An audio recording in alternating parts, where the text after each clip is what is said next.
Well, I'll just start talking, and then people can walk in. I'm not. Yeah, people probably. I'll get to the real meat of it in about 50. That just keep people from being that. So yeah, no. So that's been my ever since from here. I walked out of here and been involved ever since in one way or another. Took me a long time, but now what you got, this source probably going to see, is that there's like 2.8 million now identified pagans, Wiccans, and spiritualists in America by this new Harris report. And the numbers are really jumbled because they didn't ask, are you a pagan or a Wiccan? They just put it all under this sort of other new religious movement stuff. Some people judge there's a number called 44 creatives. And they're calling these people who have a strong interest in metaphysics, occult, or any one aspect of it. They say that now that they call them common creatives, and there's 44 million of them in America. There's 78 million people in America that read astrology every day. Sometimes one of the most popular astrology columns out there, Tribune has an astrology column. Everywhere you go, there's astrology columns. And everybody looks for magic in all sorts of different places. Horoscopes every day. And today's Friday the 13th. You wouldn't believe how many people that. Really hard to pronounce, but if you're afraid of Friday the 13th. Triskaidekaphobia. Huh? Triskaidekaphobia. That's fear of the number 13. Fear of the number 13.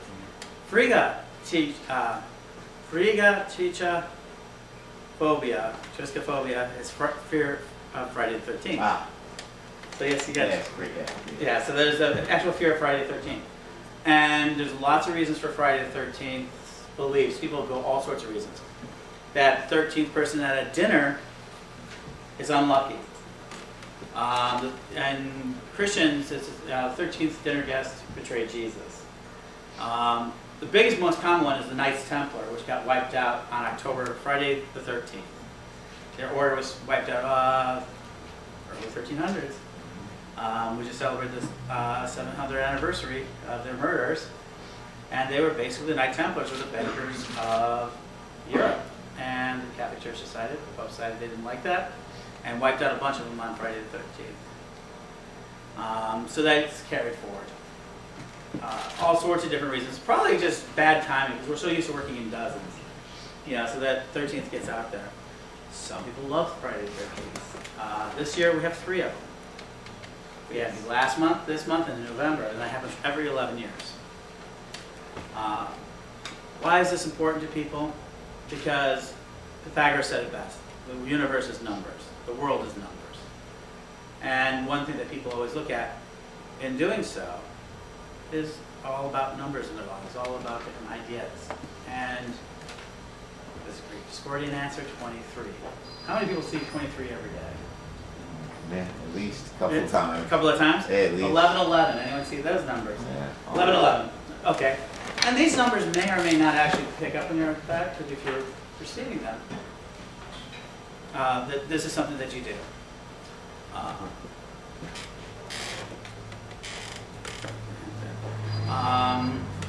So we get that. So today, magic for the masses. And what we mean by magic for the masses is magic for the everyday life. We need to find magic in the world. I believe in magic.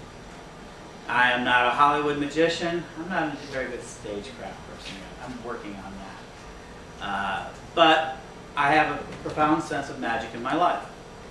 I do things by feeling, by heart, sometimes by intellect, and things happen for me. And I'm very fortunate. My name is Hubbard.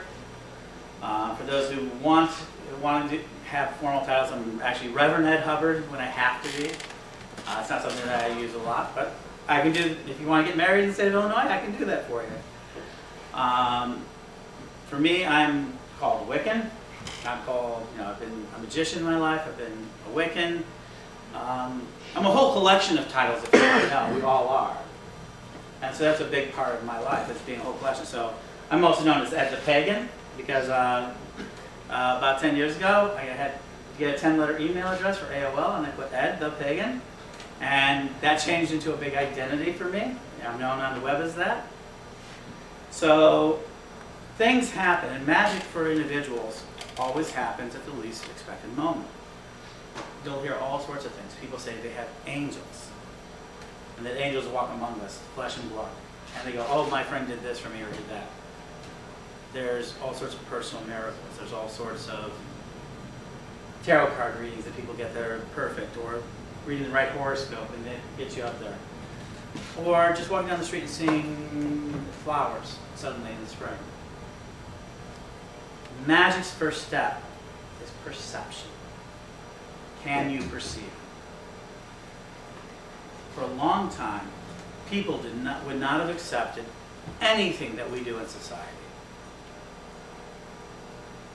And the big thing they would not accept is that when you told them that we would soon be receiving messages through boxes, radios, they would not have seen it. 200 years ago, this was barely seen. The conceptions were there, steps of it. Anything you can make it into modern society really began about 1600, and then before that, hundreds of years of thought. In those earlier years of thought, as we emerged from nomadic hunters to agricultural people, we kept a sense of wonder about us. And that sense of wonder is all about things we do not understand. Magic is the art, the science of trying to understand that which we cannot understand. And everything we do begins as magic subjective. It means every idea we ever start with in life starts out as what we call magic subjective. And what I mean is that we all just think about it. We have to think about it. Everything begins as a thought. You can't begin anything without a thought. Yeah. That's simple. And from thought, you think about it, and then you tell somebody, or you go out and test it. Whatever it is, and then the earliest thing, planting a seed, planting a single seed and seeing it grow, and knowing that that plant would come up from that ground. That's such a miraculous thing that that moment people consider that magic. Some people push it farther back to the first person that really understood magic was the first person who could control fire 500,000 years ago in the Mojave Mountains of South Africa. There's a fire pit 500,000 years that they were layering this stuff onto. And what it is, they had to keep it alive. So magic for them is keeping the fire alive. It's that simple. I mean, today that sounds like really difficult. That sounds really easy. We have matches, we have all sorts of fire starters, and the type of fires we control today are just huge. Nuclear fires, nuclear explosions, gas, heat. But in those first few days, they only had a few things: grass, dung, sticks, and then they first started. The first sort of thinker has to do it. So thinking has a lot to do with fire. If you don't have a fire in your mind, if you don't have a passion for something, you can't find magic in the world. So we're talking about today is luck and prosperity. Does anyone have anything that makes them feel unlucky today? Especially today, Friday the 13th. Is there anything that makes you feel unlucky? No? Sometimes self. What? Sometimes self. Sometimes self. Having a bad day might make you feel unlucky. Having a bad day might make you feel unlucky. Who might make you feel unlucky? And what happens if you perceive that at a certain time, at a certain place, and something always happens to you? Even if it doesn't happen to you all the time, if you can perceive it, that's what becomes what they call unlucky.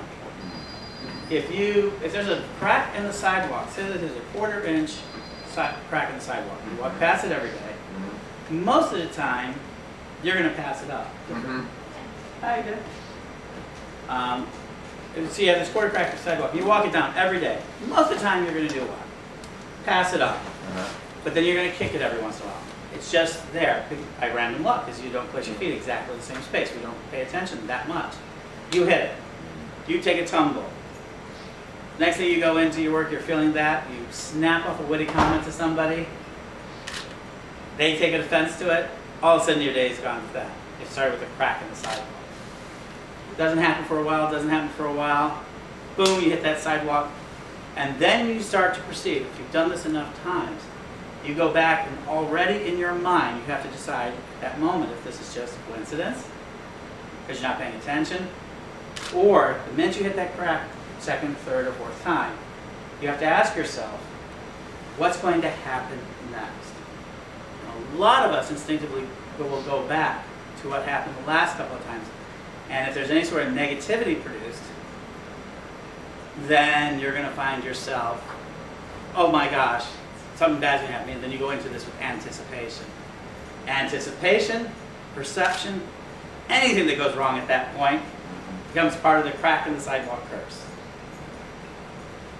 You carry it around for a while. You change the direction you go. You don't even think about it. And then somebody else comes by and says, man, I just stuffed up my knees from that sidewalk crack down the street. Yeah, this is what happened to me. Really, this is what happened to me. Now it becomes a phenomenon. And more people share in this sort of perception that there's that crack in the sidewalk. And then one day the city repairs it. Goes smooth. There's no more crack. Somebody trips on that section of sidewalk. They come in here and they go, oh my gosh, I don't know why you fell that time, but there used to be a crack there that used to get everybody. And if you got hit by it, it was a bad day. Well, it must have hit it. And now it becomes a ghost. A ghost curse. And then on it continues. And it becomes part of something they call a meme. M-E-M-E. Short thoughts expressed with very few words, but takes you into a state. Most curses, unluckiness, is a state. It is something that you enter into and you continue to act in a way to attract negativity. And one of the things that creates them is called memes, M-E-M-E. And so you preserve it. You can see memes all the time. It's one of the biggest advertising things in the world. Just do it. Nike.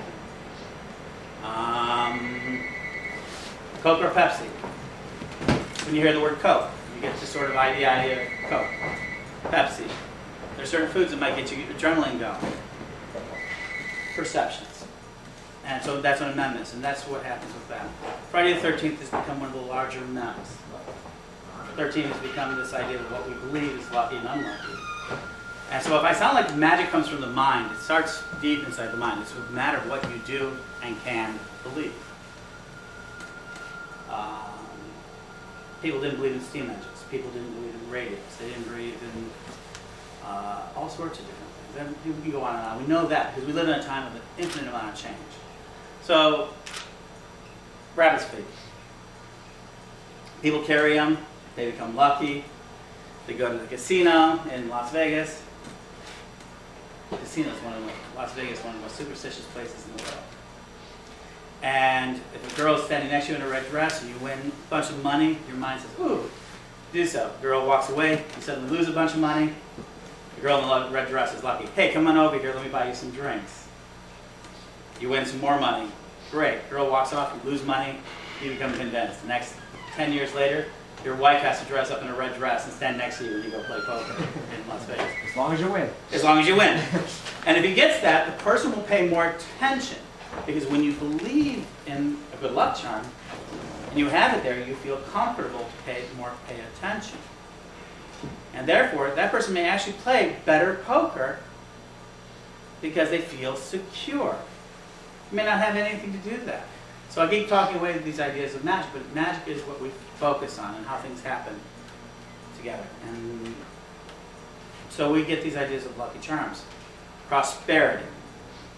Prosperity is one of those things that I'm talking, is what we came here in Magick for the Masses for, is something that we perceive together. What's prosperous to one person is barely enough for another. And that becomes weak because we have this very single thing in our lives. It's called wealth. Wealth, for the simplest of terms, is the ability to fulfill your needs and desires. Truly wealthy people fulfill all their needs and desires. It could be a farmer who just has a couple of chickens, a couple of horses, and brings enough food in every year, and they can feel truly wealthy. Wealth can be, for some people, driving expensive cars makes them feel rich. Rich is not necessarily wealthy. Wealthy is a certain contentment and satisfaction from fulfilling your needs. Prosperity can lead to riches and to wealth. Now, a lot of people who are truly wealthy in our society are also truly rich. Rich is a money term. And when the thing is, anybody, they say, you hear it all the time, anybody can be rich. If that were true, why is not everybody rich? I don't know how many people tell me that I could not do tons of things I've done. And they could say because you're not rich enough or you're not wealthy enough. But I don't. That's kind of silly because I found a way in my life to do so. And for me, it was a belief in magic. I started believing in magic. Kindled at a young age, left it, came back. 28 years old, I started really practicing. Today, I run the world's largest website for witches. I have a whole lot of people believing in magic. A whole lot of people who believe in the idea that things can change. Ultimately, what people call magic is to have your environment change according to your will. Keep it really simple. You know, we can give you lots of other fancy names. It can be all about moving energy. It can be about casting spells. But ultimately, magic, for our purposes, is to change the environment by the power of your will. And so how do we do that? You change the environment by the power of will by simply making things happen. And since everything starts as a thought, the first step of magic is thinking. If you don't think, you can't create anything magical. You have to at least have a spark, fire, energy. So if I wanted to change the will, change my environment right now, I could do something. Could you do me a favor? Could you move to that chair? Usually. Okay. Thank you. And you can move back if you'd like, or you can stay there as you please. That's an example of magic. That's an example. I've gotten my will.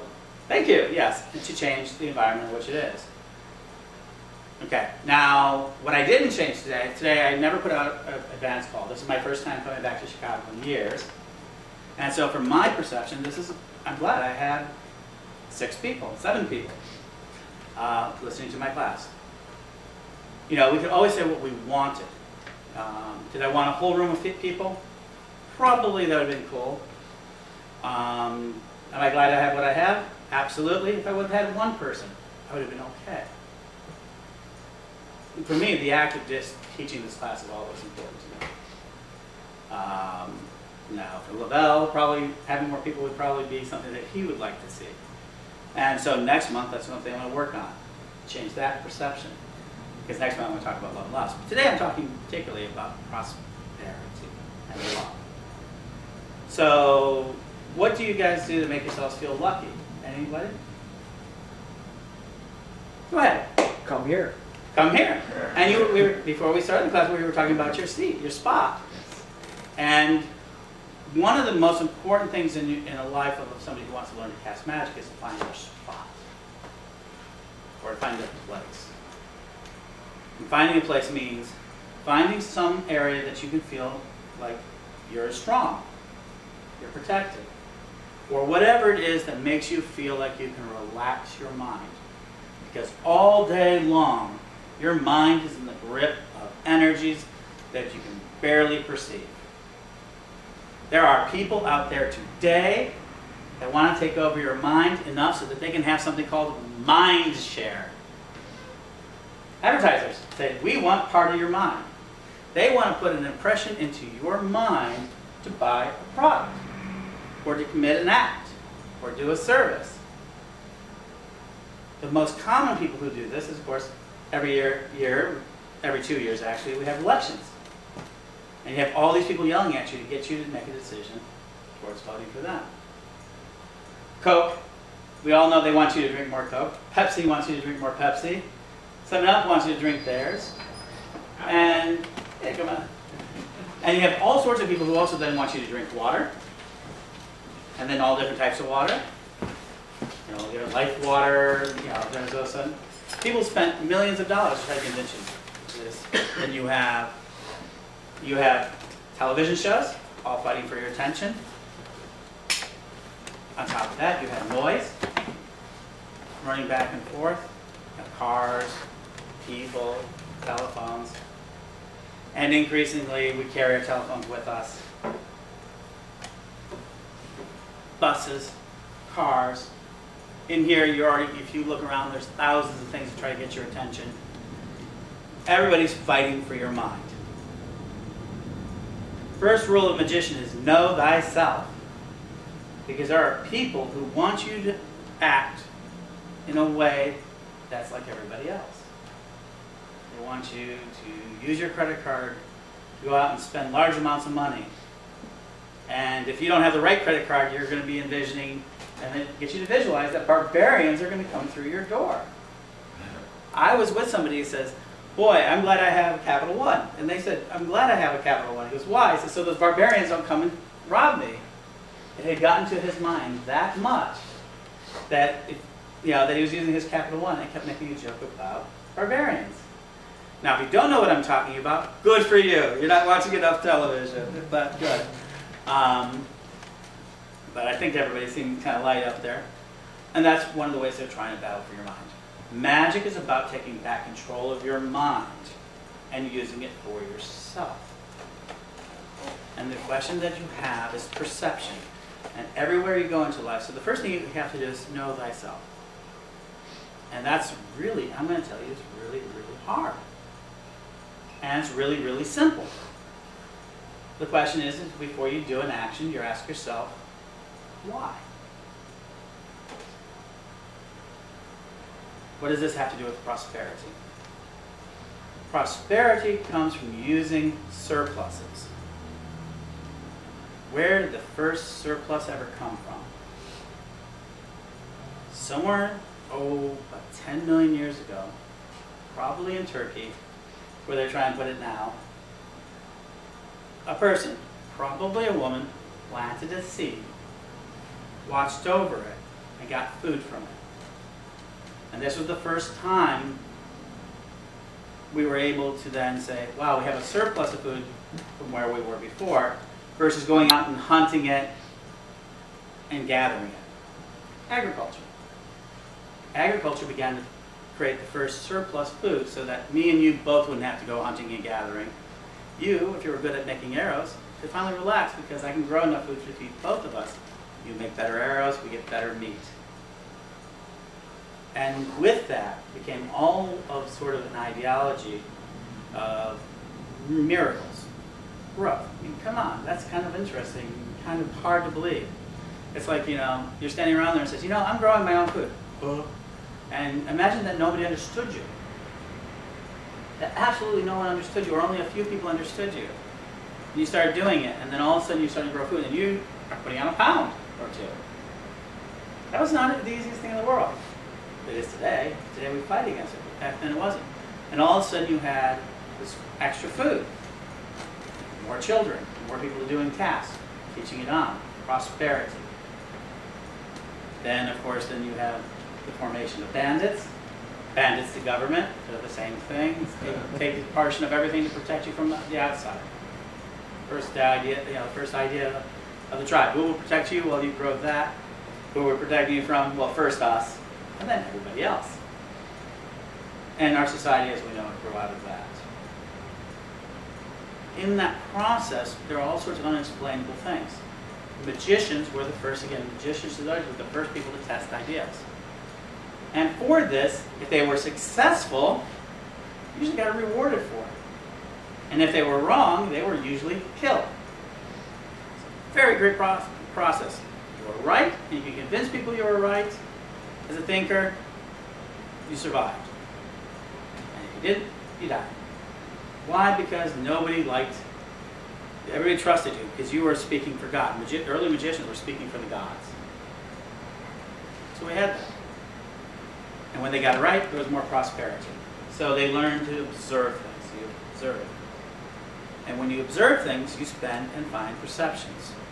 I talked about 1111. And how many people have seen 1111 number around?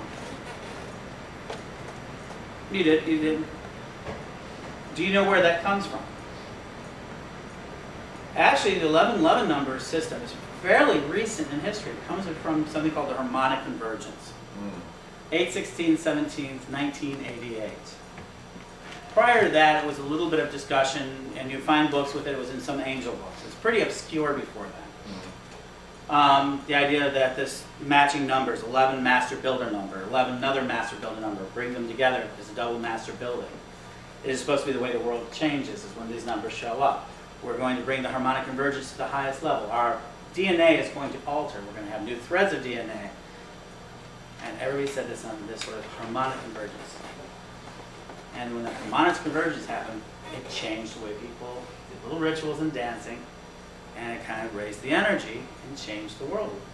And one of the markings that they did is that they said they would get 1111 would be now the key number to perceive for everybody. And the next big one is 111111, November 11, 2011. People see that. People just did it recently for 111, so they get together again. But these numbers now become part of it and becomes part of an angelic language, and it becomes embedded in our memes. And even if we don't know why, it starts to spread out. And every time you mention it to somebody else, they begin to perceive this. 1111 doesn't show up any more times than 1112 or 1113, except that your mind says 11 is a lucky number. You pay attention to it. 11 is when they have 11 on the daily, the sort of the daily lottery. 11s are picked no more than other numbers, but people pick them more than any other number, followed by 7s. 37, 27, but people pick these all up. So, but they're not any more common than other numbers in a purely random world. So they got this perception of it. 23 is the Discordian number. Almighty Discordia, or Hail Eris. It's also the number 5. It's the number of the pentagram. So they put this together. Your birthday is a special number for you. And people are either going to feel terrific on their birthday or terrible on their birthday, depending on where they perceive it. Some people have I've met people who've had really bad luck on their birthdays. New Year's Eve babies have terrible luck because they get snowed out, they get all sorts of things, and they don't get the same presents. Oh, last week we got your presents at Christmas. What's my Christmas presents? I actually met people who have New Year's Eve babies, and they always whine about how unlucky your birthday it is. And behind it, sometimes you find out that the parents just wanted the tax deduction that year. Whereas I've seen people who have a 1-1 birthday, they really like it because everybody goes out and parties that night. And they may actually get presents. But a lot of people are celebrating their birthday with them, so they feel lucky.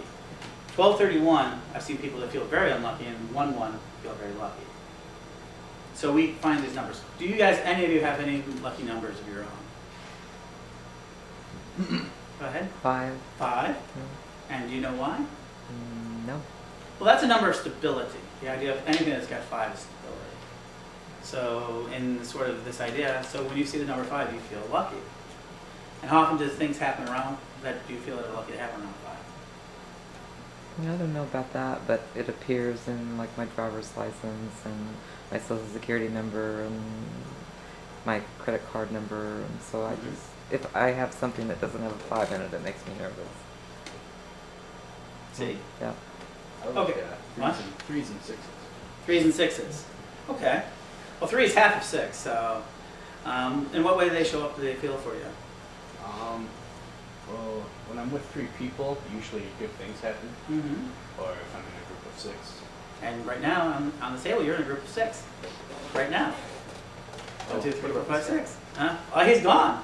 The minute you mentioned it, 6. And you're right, it was just 7 a minute ago, but when you mentioned you're 6, you're in a group of 6. So this must be pretty lucky for you. So, good. Anyone else? No? Okay. So these are ways that people do it. Let me offer you a way of utilizing this to your advantage. First step to prosperity is knowing that you want something or you need something. If you cannot admit that you want or need, forget it. This is a useless exercise. If you're a Buddhist and you've truly come down to the point where you don't need any material loss, and this is their goal, they live their lives and they have a different type of magic. That's what's called the flow. And now we're 7 again. Oh, no. Assumptions. That you put out there. So we're going to teach you, one of the things you can do with your own prosperity is to put out maps. How many people do you think you're going to be rich in your lifetime? Define rich. Rich is money. Money. Okay, rich for us, for my purposes, is money. Having enough money to be rich is having enough money to do what you want at the moment that you want to do it. Okay? If I want to go get on a car, you know, that sort of thing. You know, that's rich. Okay. I want to buy a Bugatti. You want to buy a Bugatti? That would make you feel rich. I would try it. It's just having enough money to do what you want. Having enough money to do what you want without having... When you Without having to haggle. Hmm? Without having to haggle. Without having to haggle, you know, go in there. That's rich. Wealthy is having everything that you need to fill your needs and wants. Gandhi always said he was a wealthy man.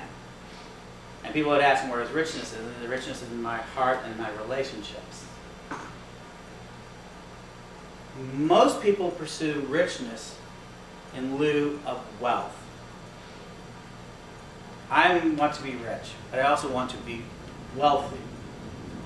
In a lot of ways, I feel wealthy. I pretty much do day to day what I want to do against what I can do. Big difference. There's a huge difference in that. And every day I try to figure out ways where I can do more.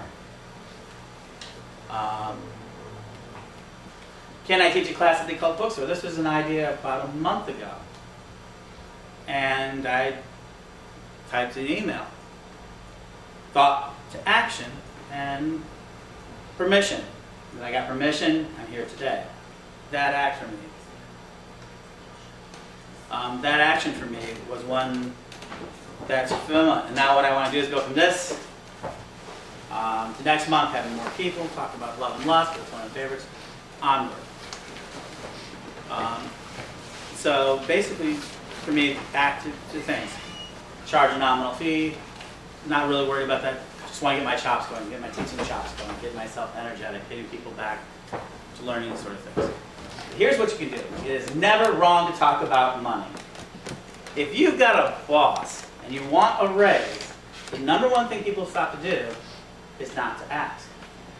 But now I'll teach you what they call it. What's called a simple memory trick. Simple putting out in there. Not only decide how much you want, but stop dropping that number into conversations, not indirectly.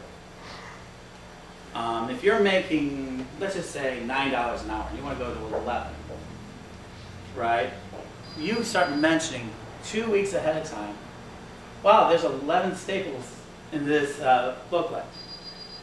There are 11 people in the waiting room for you. Right? Says, oh, that's very nice today. Where'd you buy that? Isn't that over by 11th Street? And you start putting it into their perception, and every time you do it, and then you add another word, good. 11, good. And you slowly but surely do it. And you say, well, isn't this a good thing? You know, it says like that. Wow, did you notice there was 11 little birdies on your tie? It doesn't matter what it is because you put that in there. Now, you have to be bold. Not only issues those themselves, but they are bold. Be bold. And they also be silent. And you don't ever want to come right out and do something because the people aren't going to accept it. And then you go in there, you get your review, you know the review is, and he says, oh yeah, da-da-da. So I want to talk about a raise. And he goes, well, we can't really give a raise. But raises, you know, but I've been good. Haven't I? So well, what are you looking at? Well, I'm looking at 11. It's called MEMS. He's now got a mem that says, attached to you with the number 11. And so now, when it comes down to the moment, you wouldn't be surprised how many people will then go, well, I agree with 11. 11's good. Thank you. Because one of the things that a magician knows is the world repeats back to them what they say to the world. That's true. Very true. And so, the beginning of your prosperity is the beginning of the way you speak. Your words have power. So yeah, that's a great way, and it works. Because if you come right at them and they go, if you just decide you want $11 an hour, and they go, no one else makes that. And I hope you're asking for a hell of a lot more than that. But I use that as an example because it's a fun example for me.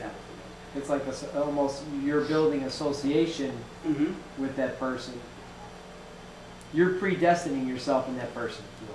That association is just like, as soon as they think of you and you say the key words, you bring that thought forward in their mind. And that's magic. That's magic. It's beautiful. Now, I throw pennies in lucky wells. I believe in something called the Threefold Law. I believe in all sorts of these sort of little rules. But the most important rule I believe in is I believe in myself.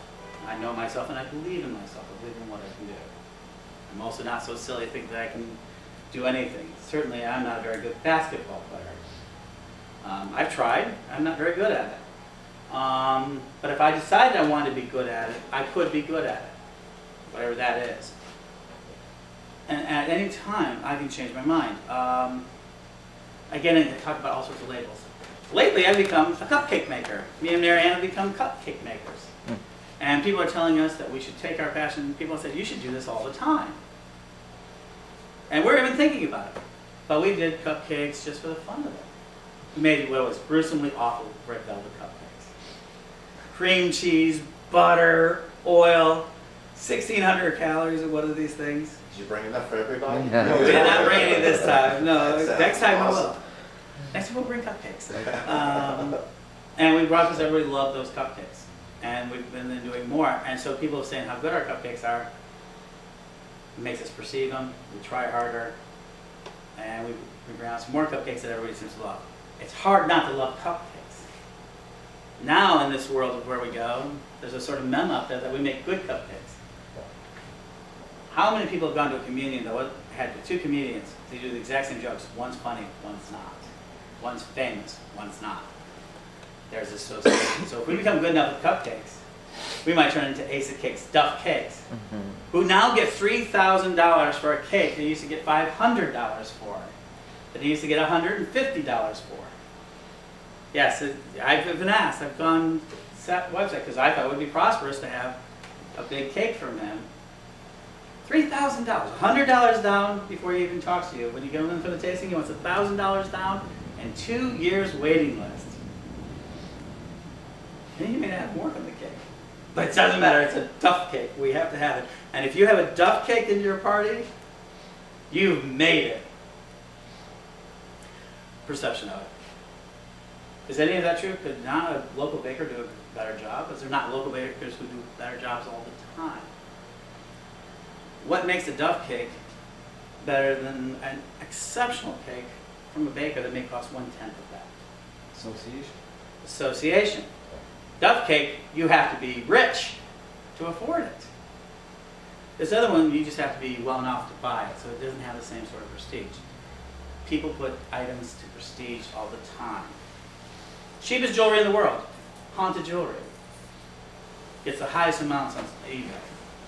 I've seen $20 rings go for $200.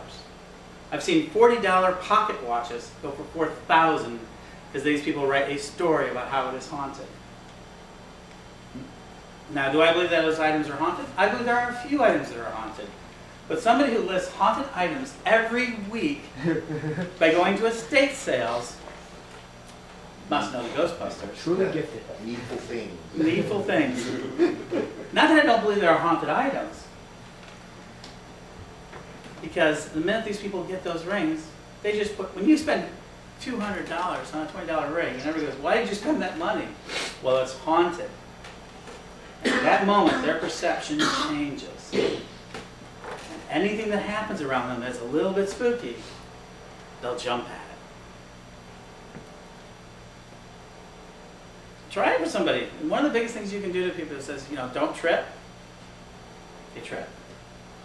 Try not thinking of the number 3. Too late. Too late. Magicians use these words all the time. And one of the biggest things, like I said, today's Friday the 13th.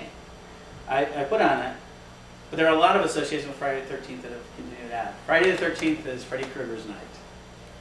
But what if I told you something completely different? Let me tell you, what if this were the first annual Pluto Recognition Day of Illinois? And every March 13th from here on out, we're going to be the only state in the Union, the only state in the whole world that says that Pluto is a planet. And it's going to be taught in our school that Pluto is a planet. Wouldn't that be ridiculous? Congratulations, we are now living in a ridiculous age because this is absolutely true. I don't make this stuff up. On 2/26/09, the Illinois Senate and House passed a bill making this officially Pluto Day. And that the state of Illinois recognizes Pluto as a planet.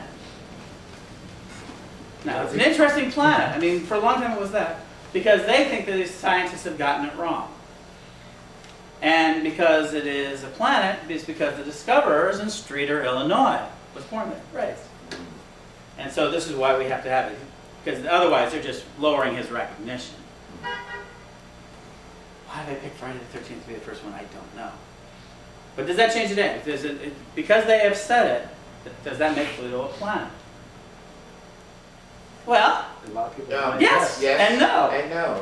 You have to, it's something that a magician's learning. It's called the dividing argument.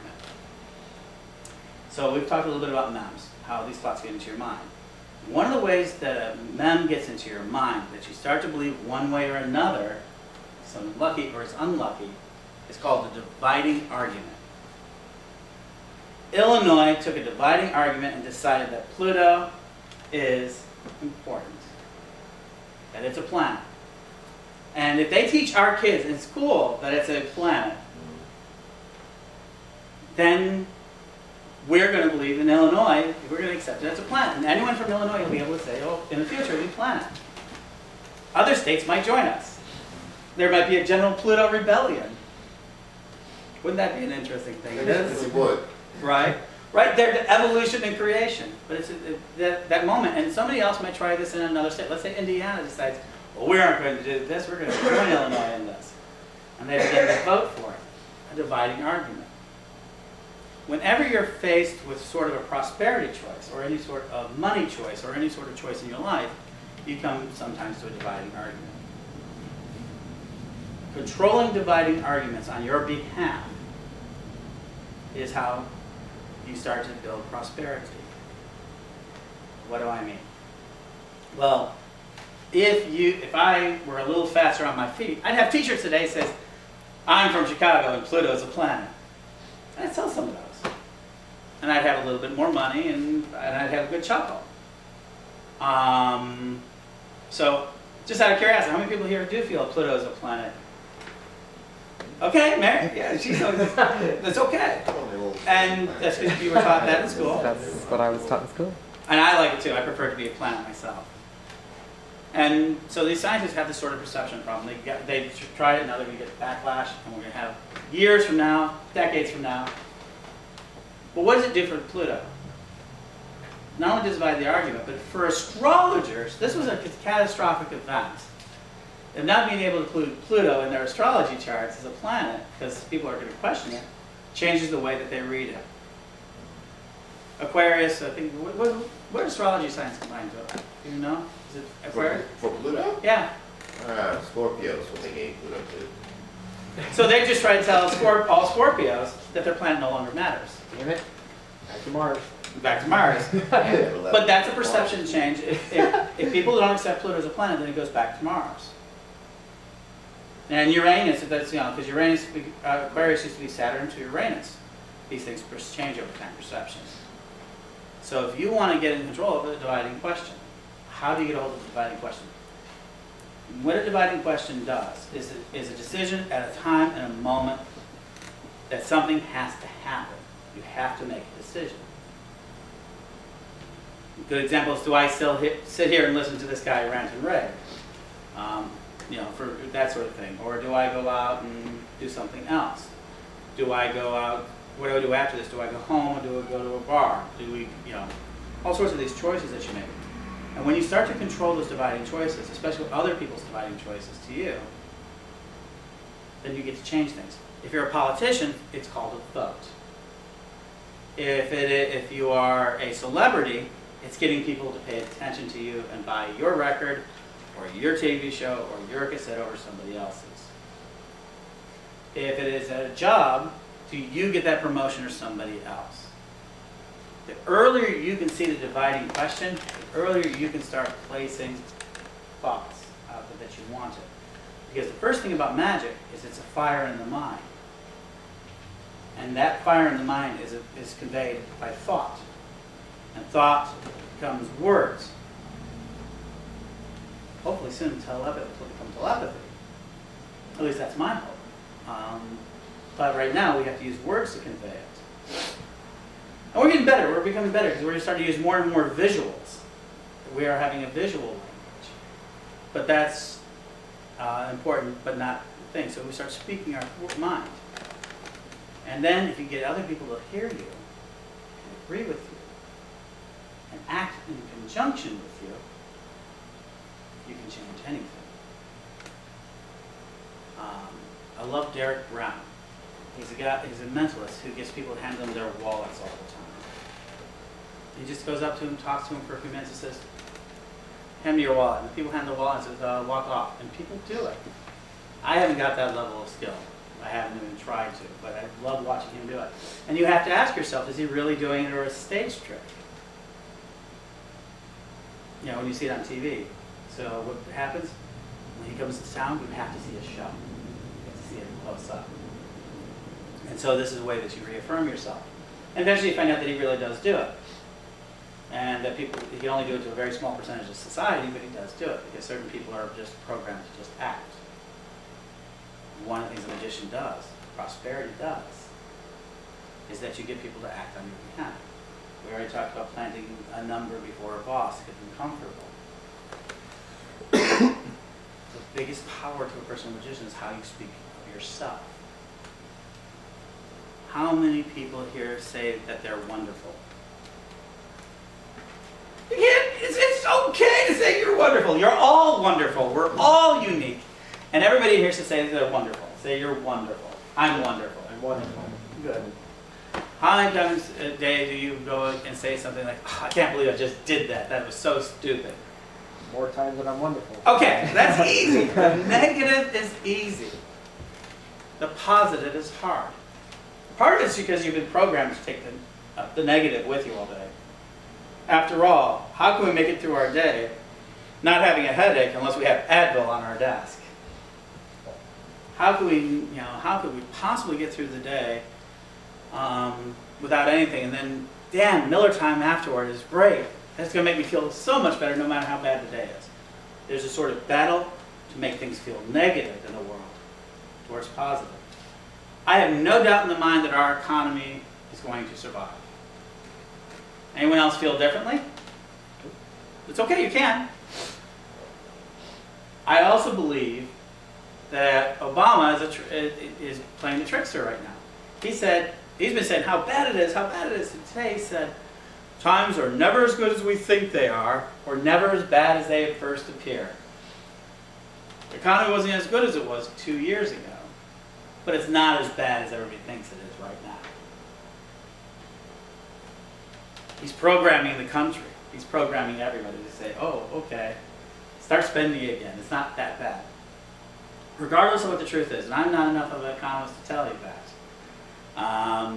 My son warned me to get out of the stock market about 9 months ago. He studies this thing. He got out. But you would think that if, because of that, everybody would go, oh, yeah, well, you think well of that. And you thought that through. They don't do that to him. They go, how'd you know that? And they want to know that he has a system. He wants to have magical tricks that he couldn't have possibly done. And all he did is he studied markets, made a guess, and he was right. Studied a lot of different things, and he studied. Magic often looks like things that you study intensely, and you do them with easily. Suddenly becomes magic to other people. So we'll get back to the dividing argument. I know I've gone all over the place, but what you have to do is start looking for your dividing arguments. Things that are in your life that are divided, that people make choices about, and get people to deal with you for prosperity. When you're a waitress, you've got to get the people to like you as quickly as they can and know that they can trust you in order to get a tip. I teach waitresses all the time. Tell them how much of a tip you want right up front. You know, it says, you know, and what do they mean? It says, you know, I'm going to hopefully give you good service for the day. It says, I'm going to get you whatever you like, whatever you want, just feel free to ask for me. It says, you know, after all, I want to earn your tip. And they go, da-da-da, and says, wow, you're drinking quite a bit. He says, oh, my tip's going to be pretty good today. And more people have not. And they slip it in there in friendly banter. Not just going right out. And he goes, well, here's another drink for you. Do you need another drink, sir? No? Okay. And slowly so they include the idea of the word tip in their thing in very subtle ways, and they get better tips for it. They've asked for it. So the point of it is, so in order to have it magic work for you, you have to have fire in the brain, be able to think something that you want or desire or need, or somebody else needs. But be good in that. Use words and start speaking what you want. The universe listens. Do you believe in an intelligent universe? If you believe the universe is intelligent, then it's just a matter of asking the universe to respond in an intelligent way. If you think the universe is dumb, without any sort of chaos, then you're a Herisian. Or Hail Eris, but you also believe that nothing really matters. People who don't think that there's a connection between things have the most bad luck because they have the most number of disassociations between their actions and what they do. The person who trips on the sidewalk every day, right, doesn't pick their feet up when they should know that there's a crack on the sidewalk. They pass it every day. They'd rather make themselves feel better with the idea of creating a curse. They don't have to take responsibility for their actions. Disassociation from your life makes it so, like, if you know every day the bus leaves at 8:05, controlling yourself, making your life work is know thyself and get out of there by 8:05. But the person who goes, oh, I missed the bus again, I was right there. You can look at their behavior of not leaving when 8:05 would have done a good job. You know, we'll get there by 8:05. They play a game. I do it every morning. Okay. Every morning. And do you feel lucky or unlucky when you miss that bus? I do it. I get in my car at a certain time, knowing that if I get in my car at a certain time, I will be at work at the right time. And I do it every single morning. I set my clock for 4:45, and I know if I get up at 10 minutes earlier, then I would have such a more peaceful drive. Now, I changed that, and yes, everything has changed. And you feel better about going into it? I feel better about going to work 10 times. Okay. Because I know I'm not in the rush. But it took me this long to realize, hey, I need to quit playing around and just take the time. Know thyself, Know know the thyself. circumstances, change your luck. Prosperity is about, and you get to work, you feel better? I actually have time to, like, absorb myself into work. Like, hey, I'm at work. Okay, it's not bad. I only have 8 hours to do here. I'm good. Before it's like time clock and then I'm right on the machine or something. It's like, oh, this is horrible. Mm-hmm. And now that 5-minute window has given me so much more peace. Productivity. Absolutely. And that's exactly what it is. You changed your behavior, changed your associations, thought your way through, better life. People who are successful think more through the consequences. We're going to take a break here in a minute. And basically there's a concept called pay forward. If you want prosperity in your life, pay things forward. It comes back. What in the heck am I talking about? I see blank faces. Yeah, it's a bumper sticker. Huh? Bumper sticker. It's a movie. It's a bumper sticker. It's Okay. a movie. It's a movie. I don't But know. what does it really mean? Pay forward is what every investor does. This is the first step to any sort of success. An investor raises money, gets a pile of money, and they go into a building and they go, and Lavelle just did this a while ago, a couple of years ago, get their money together and pay it forward, meaning they buy a space and they transform it. They spend a lot of money forward, and they hopefully will get it back by having business. Paying forward can be investing in a charity that you feel good. You know, you want to do something that this charity is going to do well, with the intention of that the charity will do well, that you'll feel better about it. But more specifically, paying forward is being willing to do sort of being a good guy or being a good girl, in a sense of trying to do things for people before they even realize they need it. or even if they do realize it, you're doing this. And for the Wiccans, it's the idea of threefold law. What you do returns to you threefold, for good or for will. People who do sort of pay forward concepts take away part of the dividing argument when people start to see them. Oh, this person's done a good thing. And I'm going to be honest, part of magic is about understanding how the real selfish attitudes in life work. People move not just from goodwill, but from selfish reasons. And pay forward is not that much different, except by motivation, if it's a thing that you do for good or for ill. But if you gossip about somebody, you're paying forward future gossip about yourself. If somebody's gossiping to you about someone else, you know that person's going to gossip about you. What goes around comes around. What goes around comes around. Now for me, when anyone gossips about me, I have a great statement, because all rumors about me are true, regardless of the facts. Whatever it is, fine, I did it. Storms off the off Seattle coastline to ruin a picnic. I take credit for that. They blame me for that. Someone blamed me for a power outage in New York one time. I get all sorts of weird little claims about, when I get mad. I've blown out TVs because the TV popped one time and I got mad. I yelled and all of a sudden the TV popped. Did I do that? Everybody around me perceived that I did it. They said that my anger caused a storm. They even came up with explanations. I won't. That. I will say my reputation's had a better time in life than me.